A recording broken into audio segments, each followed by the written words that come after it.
Petrol ಸುರಿದು ಪ್ರಿಯಕರ ಕಿರಣ್ನನ್ನ ಕೊಲೆ ಮಾಡಿದ ಪ್ರಕರಣಕ್ಕೆ ಸಂಬಂಧಪಟ್ಟಂತೆ ಬ್ಯಾಡ್ರಹಳ್ಳಿ ಪೊಲೀಸರು ತನಿಖೆಯನ್ನ ಮುಂದುವರೆಸಿದ್ದಾರೆ. ಬಹಳ ಬೆಚ್ಚಿ ಬೀಳಿಸುವಂತ ಪ್ರಕರಣ. ಆರೋಪಿ ಪ್ರೇಮಾಳನ್ನ ಕಸ್ಟಡಿಗೆ ಕೊಟ್ಟು ಕೋರ್ಟ್ ಆದೇಶವನ್ನ ಹೊರಡಿಸಿದೆ. ಹೆಚ್ಚಿನ ವಿಚಾರಣೆಗೋಸ್ಕರ ಪೊಲೀಸರು ಈ ಆರೋಪಿ ಪ್ರೇಮಾಳನ್ನ 3 ದಿನ ತಮ್ಮ ಕಸ್ಟಡಿಗೆ ಪಡ್ಕೊಂಡಿದ್ದಾರೆ. ಕೊಲೆ ಕೇಸ್ಗೆ ಸಂಬಂಧಪಟ್ಟಂತೆ ಪೊಲೀಸರು ತನಿಖೆಯನ್ನ ತೀವ್ರಗೊಳಿಸಿದ್ದಾರೆ. ಬಿಕಾಸ್ ಒಂದು ಬೆಚ್ಚಿ ಬೀಳಿಸುವ ಭಯಾನಕ ಮರ್ಡರ್ ಇದು. ಆರೋಪಿಯ ವಿಚಾರಣೆಯನ್ನ ನಡೆಸಲಾಗಿದ್ದು ಸ್ಥಳ ಮಹಜರು ಪ್ರಕ್ರಿಯೆಯನ್ನ ಕೂಡ ಖಾಕಿ ನಡೆಸೋದಕ್ಕೆ ಸಿದ್ಧತೆಯನ್ನ ಮಾಡಿಕೊಂಡಿದೆ. ಇವತ್ತು ಬಹುಶಃ ಸ್ಥಳ ಮಹಜರು ಪ್ರಕ್ರಿಯೆ ಆಗುತ್ತೆ ಅಂತ ಹೇಳಿ ಗೊತ್ತಾಗ್ತಾ ಇದೆ. ಹೆಚ್ಚಿನ ವಿಚಾರಣೆಗೋಸ್ಕರ 3 ದಿನ ಆಕೆಯನ್ನ ಪೊಲೀಸರು ಕಸ್ಟಡಿಗೆ ಪಡ್ಕೊಂಡಿರೋದು. ಸ್ಥಳ ಮಹಜರು ಅಂತ ಹೇಳಿದ್ರೆ ಆ ಇನ್ಸಿಡೆಂಟ್ ಯಾವ ಸ್ಥಳದಲ್ಲಿ ಆಯ್ತಲ್ಲ ಅಲ್ಲಿಗೆ ಹೋಗಿ ಪೊಲೀಸರು ಮತ್ತೆ ಆ ಸೀನ್ ಆ ಮರ್ಡರ್ ಸೀನ್ ಏನಿರುತ್ತಲ್ಲ ಅದನ್ನು ರೀಕ್ರಿಯೇಟ್ ಮಾಡುವಂಥ ಪ್ರಕ್ರಿಯೆ.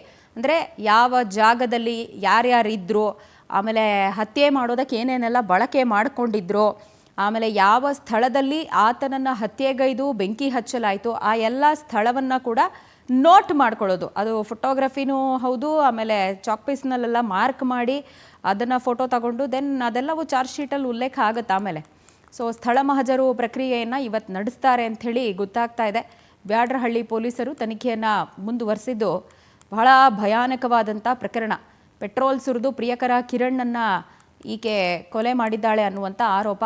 ಆ ಹಿನ್ನೆಲೆಯಲ್ಲಿ ಇದೀಗ ಪೊಲೀಸರು ತನಿಖೆಯನ್ನು ಚುರುಕುಗೊಳಿಸಿದ್ದಾರೆ. ಆಕೆಯನ್ನು ಕೋರ್ಟ್ ಪೊಲೀಸರ ಕಸ್ಟಡಿಗೆ ಕೂಡ ವಹಿಸಿದೆ. ಬರೀ 3 ದಿನ ಇರೋದ್ರಿಂದ ತ್ವರಿತಗತಿಯಲ್ಲಿ ಪೊಲೀಸರು ತನಿಖೆಯನ್ನು ಕೈಗೊಳ್ಳಬೇಕಾಗಿದೆ.